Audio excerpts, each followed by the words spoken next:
Munyisa nate atugoberera Kanoni Media Uganda muzzukulu wa Mutasinga omuzirambwa mulindwa Bulohani Munagomeza kubuuzaako kanyomero kaffe ketugguseemu bakayita Oluganda Makula.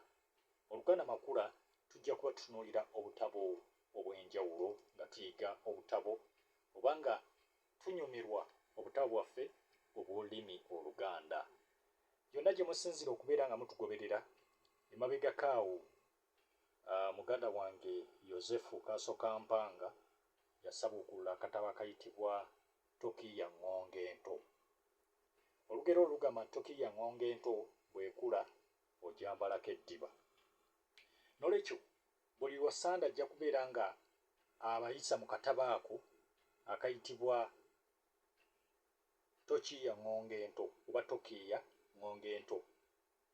Kati olunaku olwaleero kkiriza nkusabuukulule akatabo akalala akayitibwa Zinunula Omunaku ke twabayanjulirako sayidi aba enfunda wiiki ng'emu bbiri emabega ne tugamba nti tukyakatereezaamu kubanga akatabo kamu ke twali tufunye kaali kaavaamu essuula esooka twagenda okizuula ng'ate tumaze okukanjula. Nolwekyo muganda wange ajja kubeera nga batambuza mu katabo kali akayitibwa Tokiya Ngonge Ento ate ffe tutambulire mu katabo akayitibwa Zinunula Omunaku. Butabo buno buludde ku sirabaasi babukyusizza jjo ly'abalamu ne babeera nga babujja ku sirabaasi naye nga butabo bunyuvu nnyo era bukyatambulira ddala bulungi nti bw'okasoma ofunamu ekyokuyiga era nga omusomi w'olulimi. Era tubakubiriza nti tusome obutabo buno obw'olulimi Oluganda kubanga mulimu ebintu bingi nnyo bisobola okubeera nga bikuyigiriza nga bikutambuliza ddala bulungi. Akandi mu ttaano ke bayita Zinunula Omunaku. Olwo nalwo lugero lugamba nti ezinunula omunaku lugaba azitunga kiro. Kali munnange Yozefu Kasokampanga kaatuyisaamu bakayita Tokiya Ngonge Ento. Kano kali kabadde ku sirabaasi eyasinye ey'omukaaga, kali kabadde ku sirabaasi eyasinye ey'okuna. Era bwe tunaamaliriza obutabo buno tujja kunoonyaayo obutabo obuli ku sirabaasi naye nga buno butabo bubadde buganzi nnyo ku sirabaasi enkadde wabula nti tuba busubiddwa naye oba oli awo ate bulikomawo ku sirabaasi nga tusobola okubeera nga ate abayizi baffe babutambuliza ddala bulungi. Atugoberera omulungi akatabo kano aka Zinunula Omunaku kaawandiikibwa omuwandiisi Ssaabakenkufu mu butabo Edward Namutete Kawere yakawandiika. Akatabo kanyuvu nnyo kalinga firimu osobola okugamba nti oba ndi mu firimu naye nga katabo ka lulimi Luganda omuwandiisi Namutete Kawere ke yatuula n'alombojja byonna nga bwe yabirombojja bwe tunaagenda mu maaso n'okubeera nga tubiraba. Bw'okatunuulira ku ddiba kuliko omwami kw'ossa n'omulenzi era omusajja oyo yali akutte effumu kw'ossa n'engabo. Kali mu kkala eya gold ne black mwe baakateeka naye nga kasobola okufulumira mu kkala zonna ez'enjawulo naye kenkutte mu ttaano kaafulumira mu kkala ezo. Bwe tutandika ebyafaayo by'omuwandiisi Namutete Kawere bye bino.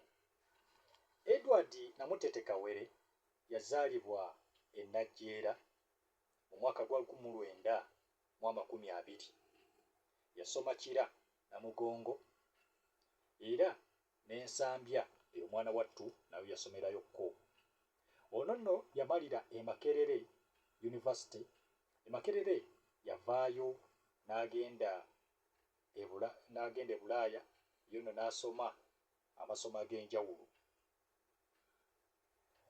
Era Kawere yamala ebbanga ddene nnyo nga muwandiisi ow'olulimi Oluganda era ng'obutabo bungi nnyo bw'awandiise obuzze buyigiriza abayizi abali ku mitendera gyonna egy'enjawulo egy'okusoma. Era ono yakola obutaweera okusobola okubeera nga olulimi Oluganda luteekebwa ku sirabaasi ey'ensi yattu Uganda. Yawandiika ebitabo bingi nnyo omuli ebitontome ebyamakulu, bukadde magezi, akataafe oba etaafe etuusa omugenyi, eziriko anyumya, eziriko afumba n'essolofa z'olulimi Oluganda, n'awandiika akatabo akalala akayitibwa Nketta mu bizinga ebya Yugoyugo. Ako nako kanyuvu nnyo, nako oyinza okugamba nti firimu ewedde emirimu. Atulaba tugenda kutandika akatabo kaffe aka muzeeyi Edward Namutete Kawere nga kaakati mugenzi. Akatabo kano Zinunula Omunaku nga bwe nkugambye kawandiikibwa Edward Namutete Kawere, kaafulumizibwa Uganda Literature Bureau era kazze kafuluma oba kaafulumizibwa enfunda eziwera. N'olwekyo akatabo kano kaasooka okufuluma mu mwaka ogw'olukumi ne kaddamu okufuluma mu mwaka ogw'olukumi ne kafuluma mu 59, 1961, 1974, 1978 n'omwaka ogwa 1982 akatabo kano nga kafuluma. Akagambo k'omuwandiisi ke tugenzeemu.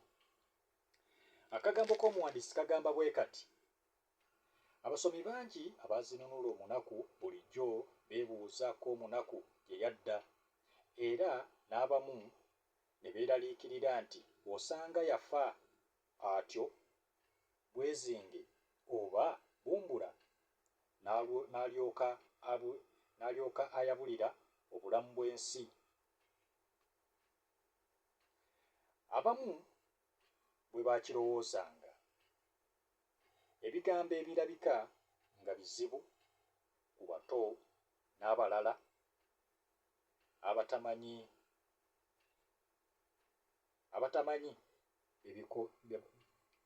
kye bitegeeza mu bigambo, biragiddwa ebbali w'ekitabo kino nga bitereezeddwa ng'ennukuta bwe zigenda zeddiriŋŋana mu waliifu y'olulimi Oluganda. Ebiri munda, akatabo kano kalimu essuula eziwera 26. Essuula esooka egamba n'etonnya mu nsi. Essuula ey'okubiri eyitibwa obuto bwange. Ey'okusatu ekyalondolombe. Essuula ey'okuna nsooka okulaba ku ngo. Essuula ey'okutaano bajjajjange bombi banfaako. Essuula ey'omukaaga mukulu wa kitange antwala. Essuula ey'omusanvu atannayita. Ey'omunaana mu nsi ya Kabaka Nyere bazisomba balya bulyambwa. Ey'omwenda egamba tulondebwa omusajja Kirimuttu Lulangalanga. Essuula ey'ekkumi empologoma n'ekitiibwa kyayo. Ey'ekkumi-n'emu olubaya lwa ggoonya. Essuula ey'ekkumi-n'ebbiri egamba akabikaanya. Ey'ekkumi-n'essatu nfuuka mukwano gwa Miyodi. Ey'ekkumi-n'ena nsisinkana birungi tebikka mirembe. Ey'ekkumi-n'ettaano egamba mbulira mu kibira. Ey'ekkumi-n'ettaano egamba mbulira mu kibira.